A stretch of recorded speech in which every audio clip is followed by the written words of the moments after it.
যে কোনো এক্সামে অনুপাত ও সমানুপাত অর্থাৎ রেশিও প্রপোর্শন থেকে ভালো পরিমাণে ম্যাথ আসে এবং খুব সহজ চাপটা কনসেপ্টগুলো বুঝে নিলে খুব সহজে গণিতগুলো করা যায়। চলো আজকে আমরা তাহলে অনুপাত নিয়ে কিছু কথা বলি। ধরো 8:9 এটাকে একটা রেশিও বা অনুপাত বলা হয়েছে।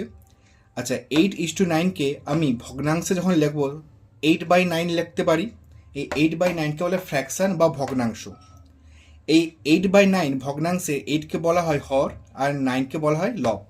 হরের নিউমিনেটর আর লবকে বলা হয় ডিনোমিনেটর।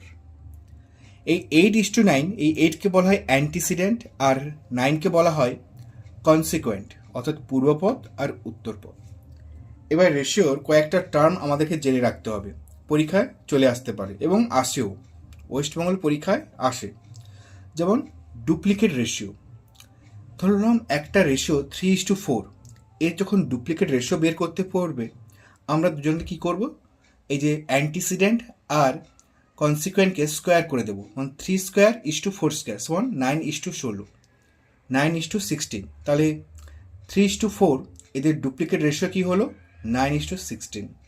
আবার সাব ডুপ্লিকেট রেশিও কি, ধরলাম একটা রেশিও 9:16, এর সাব ডুপ্লিকেট রেশিও যখন বের করতে বলবে আমরা কি করব, স্কোয়ার রুট অর্থাৎ বর্গমূল করে দেব।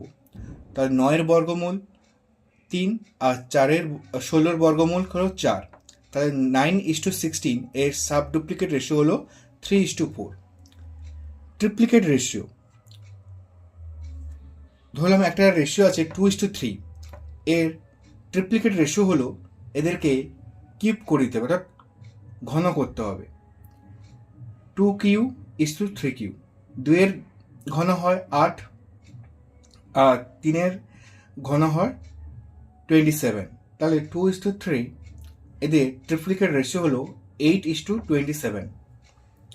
সাব ট্রিপ্লিকেট রেশিও কি, ধরলাম একটা রেশিও আছে 8:27, এদের সাব ট্রিপ্লিকেট রেশিও হবে এদের স্কোয়ার কিউব অর্থাৎ ঘনমূল। তাহলে 8-এর ঘনমূল 2 এবং 27-এর ঘনমূল 3। তাহলে 8:27 এদের সাব ট্রিপ্লিকেট রেশিও হলো 2:3। ইনভার্স রেশিও, ইনভার্স রেশিওটা কি, যখন পূর্বপদ আর উত্তরপদ চেঞ্জ হয়ে যাবে, যখন 4:5 এদের ইনভার্স রেশিও হলো 5:4। যখন x:y এদের ইনভার্স রেশিও হলো y:x।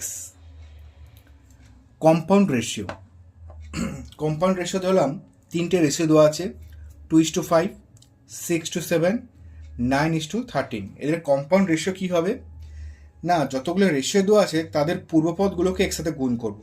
2:6, 2:6 × 9, এই 2:5-এর পূর্বপদ কোনটা 2, 6:7 এদের পূর্বপদ কোনটা 6, 9:13 এদের পূর্বপদ কোনটা 9, গুণ করলাম। ঠিক তেমনভাবে আমরা লবে কি করব না, উত্তর পদগুলোর গুণ করব। 5:7 × 13 সমান হলো 108/455। তাহলে 2:5, 6:7, 9:13-এর কম্পাউন্ড রেশিও হলো 108:455। তাহলে বোঝা গেল।